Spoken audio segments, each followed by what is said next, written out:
Ashamaa akkam jirtu dhaggeeffattootaaf daawwattoota chaanala kana amma namoota abdii kutatan namoota jireenyaaf abdii kutan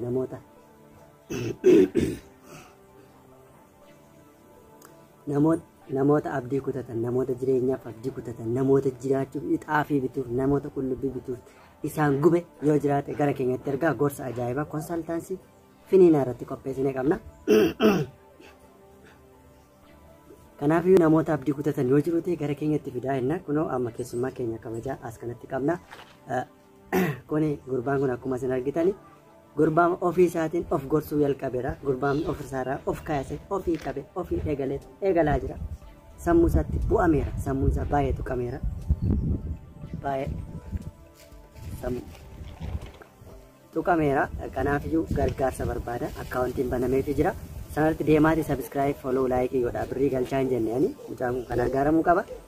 Kanaaf iyyuu gorsa gara obboleetti kan kallattumaan dabarra.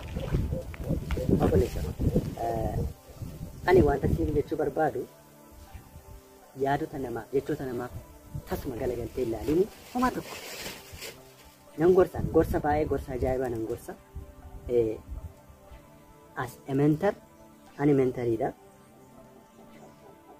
Kanaaf iyyuu hin tuffatiin gorsa koo gabaabduu kana na dhaggeeffadhu.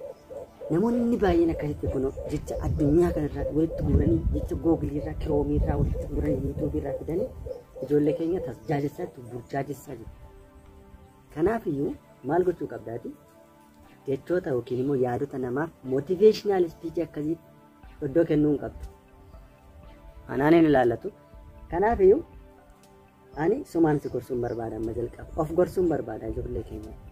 Jalqabarra of gorsuun barbaada. Mucaa kana gorsuu barbaadeen otoo hin taane of gorsuu barbaadan jiru. Kanaaf iyyuu gurbaan kun gorfamuu qaba. Gorsa. Ana gorsamoo sinti gorsaa? Gorsamuu qaba. Kanaaf iyyuu ati abdiin kutiin. Bakka hin kutiin tasuma abdiin kutiin abdiin. Kanaaf jechoota yaadota namaa balleessaa namatti fidu nama of ajjeesuuf ka'e kana deemuuf kaan irra baqaasoo deemnee wayyaa maaludha kan jedhan kanaaf tasuma deebitee yaadeen kennuun ofii kee jireenya mataa kee jiraachuu qabdu. Kanaaf iyyuu gorsi kana caaleen jiru kutaa lammaffaa immoo booritti deebinaa jechuudha. Dhageesse?